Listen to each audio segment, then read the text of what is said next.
Thanks for downloading Tech Tent from the BBC World Service. Find out more about us at bbcworldservice.com/techtent. Hello and welcome to Tech Tent, your weekly guide to all the hottest news and trends from the technology business. I'm Rory Cellan-Jones, and this week, as Google unveils new phones and smart home devices, we ask whether we've seen any standout gadgets emerge during the months the world has been locked down. China is trying to rewrite the way the internet functions to make it less messy. We find out why there's concern about that plan. And quantum computing always appears to be the great leap forward that's just around the corner. We talk to the company that says it's here now and can make a difference for all sorts of businesses. With me this week is BBC technology reporter Jane Wakefield. Jane, what's been keeping you busy this week? I've been trying to work out exactly what Facebook has and hasn't banned, which is pretty much a job in itself, I think. It's a moving target, isn't it? Yes, we'll have more on that later. Here's a flavour of what's coming up. We really are at the point where we can actually solve problems at scales that folks care about. It's still an inflection point. Many of these are sort of pilot programs. You've got a perfect surveillance system. It allows governments or operators who wish to exercise a high level of control over users and what their behaviours are online to do that. All of that soon. Now, it's the season of gadget launches. This year, not taking place in giant venues with razzmatazz and cheering crowds, but virtual events streamed online because of the pandemic. This week, it was Google's turn. The search giant unveiled a bunch of new smart speakers, an upgraded streaming TV device with its own subscription TV service. But the star of the show was the new 5G Pixel phone. Here's Google's hardware chief, Rick Osterloh, with a rather low-key introduction to the Pixel 5 and the 4a. And Maya, Shanaz, and Sonia will share how we're putting the G in 5G on our two new Pixel phones built on Android. They're not just faster, but more helpful and affordable so that more people can experience this next chapter of mobile technology. So the emphasis there on affordability, Google aiming for the middle market with what it still claims are top-of-the-range phones. How then did these products shape up compared to the new gadgets unveiled by Amazon, Apple and Samsung over recent months? I've been speaking to Stuart Miles, the editor of the gadget review site Pocket Lint. We reflected on the difference between watching a gadget launch online and actually going to an event. I remember being a long time ago, the original iPhone launch in San Francisco, and there was a standing ovation for Steve Jobs. And I was there too. Exactly, right? So it was, real sort of moment of kind of history. And the Google announcement earlier this week, I was sat with a nice hot cup of coffee, good Wi-Fi, in my shed in the garden, watching it all online as it unfolded. And let's look at the big announcement there, which was that Pixel 5, that smartphone, that flagship smartphone, deliberately going for the mid-market. Is that a clever move? I think it's a move that we've seen quite predominant over this year, with that idea that you don't need to spend lots of money for a big flagship phone. We are using our phones more, but they're getting more intelligent, more clever, faster, better screens, all this stuff. But the price has come down. So the Pixel 5 is kind of almost the end game of a year of announcements, from Apple's iPhone SE to a lot of the Chinese manufacturers like Xiaomi, Reno, OnePlus, all these guys coming in, providing things that, that mid-market, that £300 to £600 price point now, you don't get a duff phone if you spend that much money. Let's look a bit broader. I mean, it's been gadget launch season in this weird virtual world. What's really struck you? What stood out? We've had Amazon, we've had Apple, we've had Samsung earlier. Has anyone come out with a really standout device? It's different. It's interesting. Apple's approach at the moment seems to be very, very incremental updates.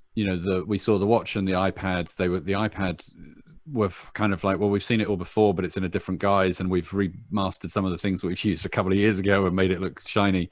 The the watches added some new sensors, but at the moment, having tested the watch, it feels very much like it's a sensor for sensor's sake. They've also tried to do this budget mid-range approach with their Watch SE.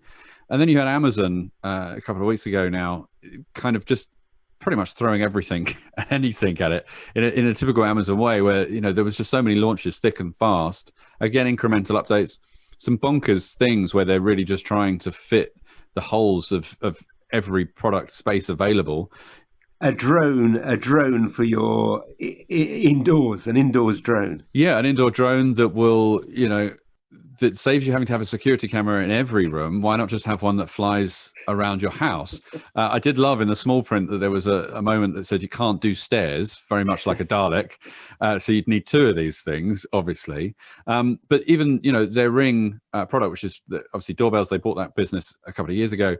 They're now looking at Ring in the car. And so, right, you've got a doorbell and a sensor in your house. Why not have one in your car? And you can start to see that they are, from a smart home perspective, really sort of launching away from everybody else in just the depth and breadth of product and services that they offer. I think what's happening as an industry overall is that we're starting to move into subscription services, in that sense of you have a piece of hardware, but what subscription can you sell on top of it? Otherwise, it doesn't make you money. Stuart Miles, editor of Pocket Lint. Jane Wakefield, do you think our attitude to gadgets has changed during this pandemic? It does seem to have a little bit, I think. And I think there's a double whammy here. For a start, people perhaps don't have as much disposable income as they have done in the past. Or if they do have money, they are worried about the future, so they're perhaps not spending as much. But I also feel that we've become slightly less materialistic as well. We're just not as fussed about stuff as we used to be. Speak for yourself. Going out onto the streets and going to work, we used to see stuff everywhere, didn't we? And now with a lot of people working from home, perhaps we're a little content with what we've got, maybe? Yeah, but there again, they've become ever more vital, these smartphones, these connectivity devices. There's that, isn't there? You'd think that we'd want the very best shiny device, seeing as we're spending so much time on them. And of course, at the very beginning of lockdown, there was a run on some gadgets, wasn't there? Webcams, I know, were hard to get hold of, as were hot tubs, as I discovered. It's slightly ironic. Didn't you buy a hot tub? I have a hot tub. Yeah, and you have a webcam. Yes, I've just installed what I'm calling my nature cam in the back garden, which is recording fabulous pictures of the fox that comes to visit every night. So as long as you don't start spying on me in the hot tub, then that's just fine. I promise. Let's move on from that. Let's have a look at some of the week's other big tech stories with Jane. Facebook got a lot of flack for the way it was used during the 2016 US presidential election. This week it's been trying to show it's on the lookout to make sure things don't go wrong before November. What's it been doing? So it's yet again given us a category of political ads that it's going to ban, and that comes just a few days after it announced that anything prematurely declaring victory in the elections would be banned. And now it's added to that anything that delegitimises any lawful method or process of voting, which of course is a nod to the idea that a lot of people will be casting postal votes, and then there will be some other people who are claiming that that system is fraudulent. Notably one of the candidates. Yes, indeed. Facebook does seem to be increasingly chasing its tail on this. It's clearly very worried, not just about what will get on its platform in the run-up to the election, but also after polling day, especially if the result is delayed because lots of people are voting by post. And it's still desperately trying to deal with disinformation. It's still looking at ads like, for instance, it banned an ad just recently that was a Trump-sponsored ad linking immigration to COVID without any evidence. And it's also trying to close down these militia groups and keep ahead of those. So it's got an awful lot on its plate, but it's still refusing to outright ban political ads until, of course, the week before, when there will be a freeze on them. Yeah, freeze on new ones. I was on a briefing call with Nick Clegg, Facebook's PR chief, this week about this very issue. I put it to him that wouldn't it just be easier to pull the plug if things got too bad before the election? And he said no, that was not the plan. But it's a moving target, as we say. Now, another story. Amazon employs many thousands of people in its warehouses, but also an increasing number of robots. And a report says that's causing serious safety issues. Why?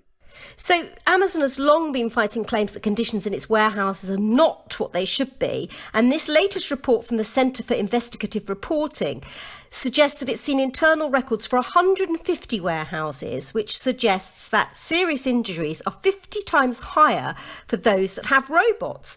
And the implication here is that the robots are super efficient, as you would expect them to be, but that requires the humans to work harder. Perhaps as much as the pickers that choose the items that from the warehouse have targets now that have gone up to 400 per hour from 100 per hour. And of course, this brings with it the risk of injury.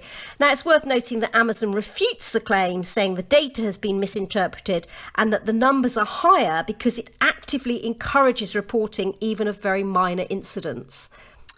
And finally, as they say, on Sunday, the London Marathon takes place, the first big marathon to take place since everything ground to a halt back in March. It's happening on a very small scale, and it's using social distancing technology. What's that? Yes, so as you said, this should have taken place in the spring, and it's been delayed because of COVID. And now it will go ahead, but athletes and staff must wear a social distancing piece of technology, and they must wear it around their necks. It's called the bump. It uses radio frequency to track athletes and staff so that if somebody later tests positive, it can find out who you've been in close proximity to. But it also, in the build up to the race on Sunday, it will emit a noise if you get too close to somebody. And you could say that this could be quite inconvenient if you were running. Well, you don't actually have to wear it whilst you're running. People can take it off at the starting line. But it's really there to check crowd and to make sure that in these first instances of getting crowds back together, we are all sticking to the rules of social distancing. And just to stress, rather than 25, 30,000 people taking part, it's something like 100 people, 100 racers or something. I said we there as well, as if you and I were taking part in this race, but we're not, are we? Not this year. Maybe next year. I'm rather disappointed that they're not wearing it during the race, because it would mean that if they tried to overtake each other, there'd be a great big bleep, bleep, bleep, and they'd be stopped. But there we are. You're listening to Tech Tent from the BBC World Service with Rory Catlin-Jones. In a moment, China's plan for a more orderly internet rings alarm bells. Now, on this programme, we visited the topic of quantum computing a number of times, doing our valiant best to explain this rather complex but important subject. But it's always seemed that while progress has been made in research labs to develop the kind of computer that would solve problems that are beyond conventional machines, commercial applications were a long way off. Well, a company called D-Wave, based in Canada, begs to differ. This week, it unveiled a commercial quantum computer and said a number of big businesses had lined up to buy one. When I spoke to D-Wave's Mark Johnson, the scientist who led the development of the computer, he gave me an example of the kind of problem it could solve, drawing up a seating plan for a wedding. Aunt Sally and Uncle Ben cannot sit at the same table for harmonious reception. Both, however, would like to sit next to Cousin Andrew, or at the same table as Cousin Andrew. So that's not going to happen. There's going to have to be a compromise made. So those are examples of constraints that I have to solve in arranging this wedding. Let's add maybe Andrew's wife, Susan, would prefer to sit next to Sally. Okay, well, that for me will tip the balance, and we'll so maybe have the three of them sit, and Uncle Ben will be sitting someplace else. So that's an example of a constraint or a logistics problem where I've got a number of variables here to consider and then a number of constraints and interactions. So for our quantum computer, the variables are represented by qubits, and the constraints of the problem, the interactions, in a sense, can represent interqubit couplers. So the basic unit of a quantum computer is a qubit. And I've visited various labs where they've got a number of qubits in action. What is the scale of the computer you have created? This is our 5th generation quantum computer, and we're now up at the scale of 5,000 qubits, whereas in our previous generation we had 2,000. And also important is the connectivity between the qubits is quite a bit higher, so the number of couplers or interactions we can handle. Whereas in our previous generation of product, each qubit connected to or could directly contact 6 other qubits. In this generation of product, each qubit can contact or interact directly with 15 other qubits. You've outlined that problem about seating people together or not together at a wedding. What does a quantum computer do that a supercomputer, for instance, can't do or would do more slowly? So let's be clear. With the example that I gave, any computer, my iPhone, your iPhone, will be able to solve it in a straightforward way. But those problems get to be very hard as you increase the number of variables. And what quantum computers are able to do is to consider, in a sense, simultaneously or in parallel, multiple possible outcomes. Now, what I've been told is that the issue with quantum computing is that it's very unstable at the moment. People are making advances, but it's quite difficult to be sure that the machine, once you put it into operation, will actually work properly. Have you solved that? So there are different approaches. There are very different approaches to quantum computing. And D-Wave from the beginning took an approach embracing an algorithm called quantum annealing. So for quantum annealing, we really are at the point where we can actually solve problems at scales that folks care about. It's still an inflection point. Many of these are sort of pilot programs. What really matters for us, sort of the bottom line, is can a customer use it to solve their problem, and does it work better than what they're doing right now? And we actually are just starting to now see glimpses of this. Volkswagen has actually been a pioneer in trying out quantum computing in a few pilot projects. They've recently shown that this can actually give benefit in a sort of a paint shop scheduling problem, where, as I understand it, you have a number of cars that are coming in on order, and each one, the customer wants a different color paint. And every time you have to switch out the color of paint, there's a fair bit of loss. And so they want to arrange the cars coming in such a way that they can minimize the number of times they have to switch from red to turquoise to whatever. And they found that this problem lends itself very well to our quantum computer, and they were able to get benefit from it. Mark Johnson of D-Wave. Jane Wakefield, it is an incredibly complex subject, quantum computing. I'm not going to ask you to explain exactly how this works. Oh, what a shame. But from what I can see, businesses aren't going to be installing them themselves. They're going to be linking into them in the cloud. Is that right? Yeah, I mean, it's one of those things, what's it's going to be used for. So as was mentioned there, it's very good at sort of sifting through vast amounts of data very fast. It could also be useful for analysing molecules for drug development, which I guess is very apt at the moment. But none of those are sort of uses that we would have at home. And you also have to think about the conditions that they require. So any disruption from the outside world can destroy quantum information, which sounds quite terrifying. So it needs to be kept in a very shielded environment at temperatures that are colder than outer space. And I don't know about you, but my home office is pretty chilly sometimes, but I don't think I've quite got the capacity for a quantum computer just yet. I've got a little fridge in the corner of the loft where I'm broadcasting from, but I don't think I could quite fit the quantum computer in there, and I don't think it would be quite cold enough. Now, the internet is an amazing phenomenon in that it's developed over the years with hardly anything in the way of central control on principles agreed by the scientists who thought it up 40 or more years ago. But it works. Now, though, discussions are underway at a UN body called the International Telecoms Union, the ITU, to come up with new protocols for a more stable internet. It's China which is leading this effort. But the authors of a study published in the Journal of Cyber Policy are warning that the proposals could give authoritarian governments tighter control over how their citizens behave online. One of those authors, Emily Taylor, explained to me that it wasn't even clear there was a need for change. The internet is technically made up of a lot of layers. If you blend together some of those deeper layers, you can end up with what has traditionally been a dumb network. That's what we always say. The internet is dumb. The network doesn't know anything. All it does is passes information as quickly as possible from A to B or a number of nodes. What if you combine some of those low levels and take the intelligence so that it is in the hands of internet service providers and infrastructure equipment providers like Huawei? So what?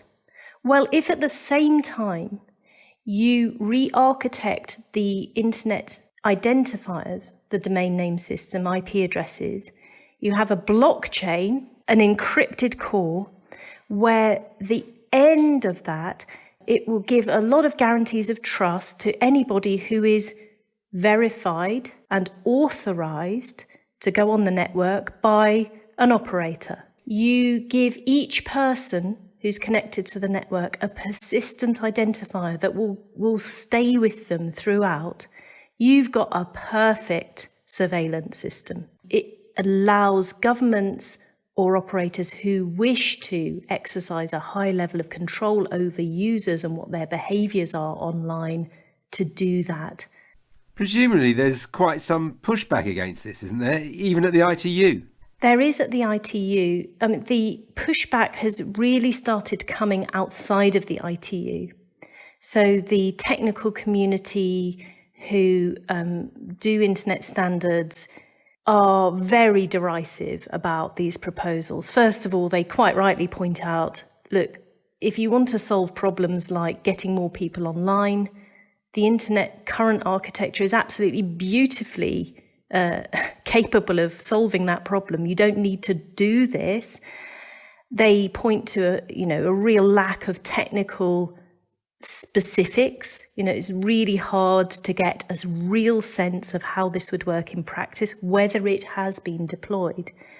And so they're answering the question, do we need this, with a resounding no. Our question is, might we get it? Might we? I mean, it doesn't sound likely. And if it does happen, isn't it going to be a separate internet run by China? I think that's the possible worst case scenario. You've got a huge domestic market in China. It aligns standardization with trade and also understands that if standards are made in bodies like the ITU, the UN body, then by international trade rules, they cannot be barred from being in equipment. So it could well roll out these standards just in practice. Emily Taylor.